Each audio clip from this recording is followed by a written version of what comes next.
You're listening to the Paul Young Podcast.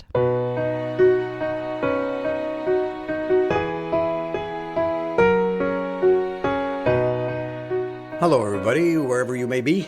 Welcome to the Paul Young Podcast. This is going to be another From the Mailbag episode. And I've said this before, but it needs repeating. And that is, sometimes when you get older, one of the value of elders in the community, of which that's the season of my life that I'm moving into, is that you can, in one way or the other, watch their lives to see how they live. It's like Paul the Apostle, and I'm not comparing myself to Paul the Apostle at all, but there's something about this that is true. And he would say, follow me as I follow Christ, or in the same ways that I follow Christ. In other words, you can look at me and I am Christ written in the flesh. I have lived long enough. I have struggled with things long enough. I have dealt with my crap in ways that are at least sufficient and continue to, toward healing. But there is freedom in the way that I live. There is joy. There is hope. There is authenticity. There is truth-telling. There is kindness. There is self-control. There is purity of heart, And so much of it is just what I hammer on all the time. And that is learning to stay present only. Only present in this moment. And then in this next moment. And then in the next moment. And live a life of response to the one who's in front of you, the situation in front of you, what your own times with Jesus are encouraging you to do, whatever the next right thing is. Like we quoted at one passage, make this your goal, that you live in peace with everybody, you mind your own business, and work with your hands.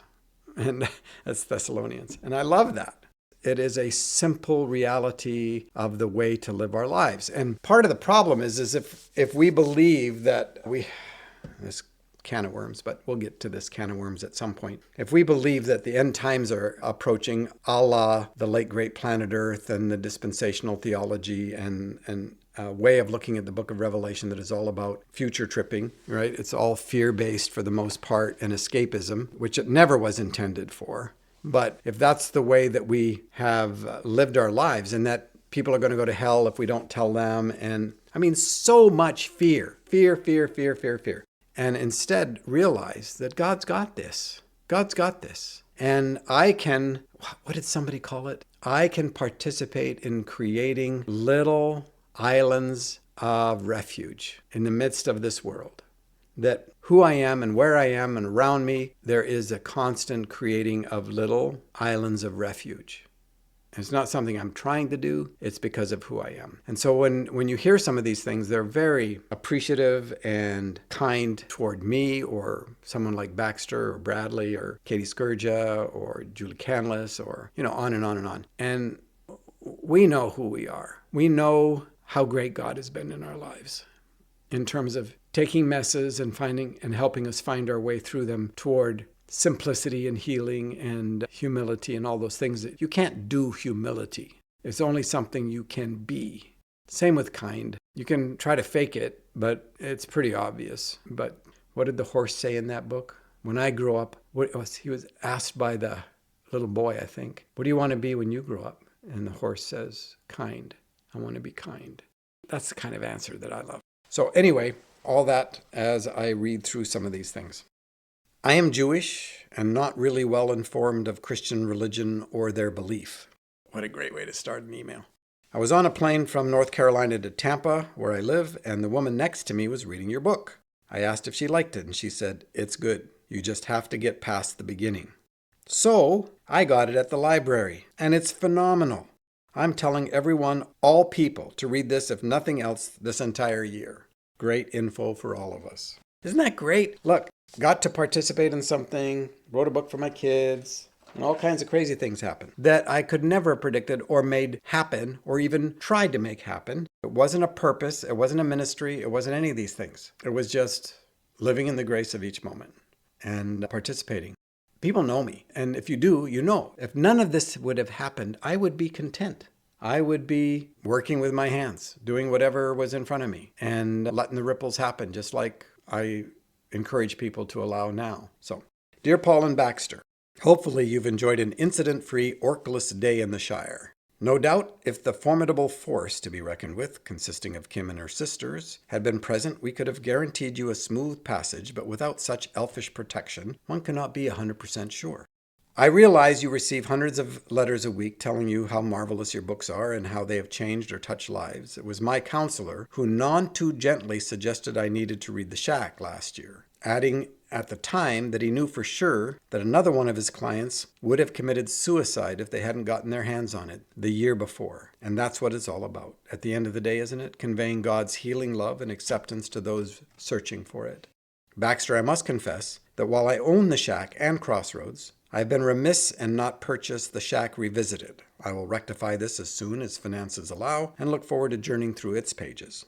The main reason I'm hoping Richard will pass this email on to you is that I don't feel like being email number 800 or 300 or whatever in offering my thanks to you, not only for taking the time away from your personal lives and families to bless us with your insights, but also for your kindness to Hope this weekend. She chatted happily about it all the way home and for some time afterwards. How you treated her was every bit as important in her journey as any teaching you imparted to the masses. How you treated her was every bit as important in her journey as anything you could teach. She has been greatly hurt and disillusioned by her father's actions since he left 4 years ago. Although she still loves him and has regular access to him, she has been left without considerable reserve toward and a distrust for men. It has broken my heart to have her at 7 years of age saying, "Mom, I don't think I'm ever going to get married because how will I ever know that they'll stay? After all, you've had 2 say they would, then leave." I'm sure you can imagine what that feels like for a parent and how difficult it is to answer. On the way home, she suddenly piped up with, "You know, Mom, I've got 3 men I'd love to have as my dad now. Do you think we'll ever see them again?" I don't need to spell out which 2 she just added to her list now, do I? I wanted to tell you because you have made a very big difference in her life in a very short period of time. Your manner of relating to her has been used by God, not to be confused with God, to bring significant healing, and I feel hope to Hope. Hope that there are good and decent and warm and trustworthy men out there. Hope that one day she might have such a person choose to share his life with her.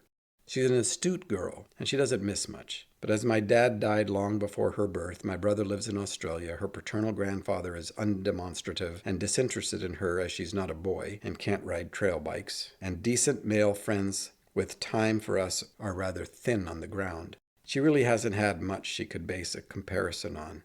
I want to thank you for letting her glimpse something else, for planting a seed of hope.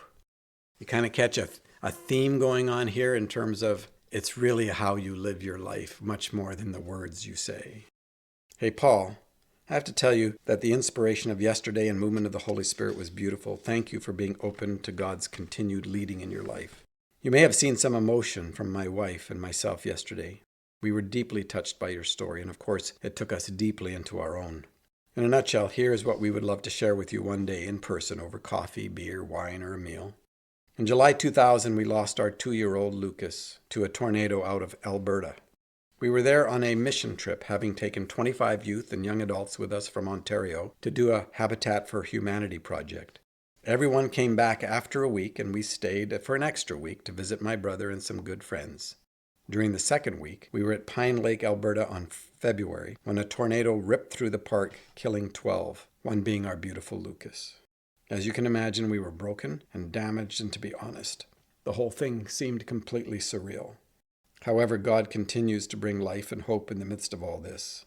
On the night it happened, people back in Brampton, Ontario, where we were from, said they saw the most beautiful rainbow. 1 week later, almost to the minute, my dad saw a rainbow and called us to let us know with tears and amazement. 10 days after the incident, we flew back out to Alberta to be at the park in Pine Lake before they had to bulldoze the whole place. We needed to be back there one more time to see the place where we'd spent the last couple hours with him. That night, on a night where it wasn't even raining, we were just about to leave, and as we looked across the lake, again, the most beautiful rainbow. Ever since, we continue to see rainbows on the most challenging of days, and with it and all these stories above, there is always this amazing assurance from God that in spite of what has happened, all will be okay. Romans 8:38 and 39. Maybe even more amazing. On the morning of the tornado, my wife and I were reading some scripture together, and it just happened to be Romans 8. We talked specifically about verses 38 and 39 and how powerful a promise that was. And if you don't know, that's nothing will ever separate us from the love of God. Later, after it all happened, we are sitting in an emergency vehicle having just been told that Lucas had died. We were absolutely devastated, so worried about what just happened for him. My wife whispers to me, "Remember what we read this morning?" And just for a moment, there was this assurance and hope. In the next 2 months, we visited different churches most Sundays because we just needed some space. On 5 of those Sundays, guess what passage happened to be read? And these are places where people didn't know our story or that we were even there. Romans 8, 38 and 39. And each and every time this assurance from God came with it, letting us know that he was okay, Lucas, and we were going to be okay too. I felt like we are lifelong friends when we met yesterday, and one day would love to see you again. Mr. Young, we spoke a couple weeks ago when you asked me to email you. I was the diamond agent in Minnesota. I just wanted to again tell you the profound effect your book, The Shack, had on me. I had such a heartache that I could never quite put a name to it or my finger on until I read the book. And then I reread the book and realized how far from God I was slipping. That was the hurt and the guilt and all the other feelings that go with it. I had been warned not to read it, that it was a blasphemous book. Having the rebellious nature that I do, don't you know I ran right out and bought it. Needless to say, I'm back on the right path, his path, and find joy in every aspect of my life. I've given your book as gifts to friends and family members that have also been inspired to re-examine their relationship with Jesus. I don't think you'll ever grasp how many people you've touched or the beautiful effect your God-given talent had on your readers. I'm proud to say I'm one of them and just needed to encourage you to keep writing what God puts in your heart and on your mind, for he is an amazing God to us. And the last one for today.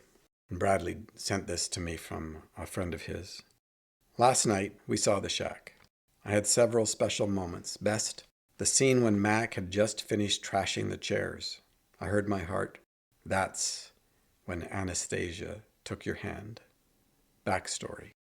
Just a few days after our foster son Sean had suddenly died and was buried, we were traveling from Prince George to Chilliwack.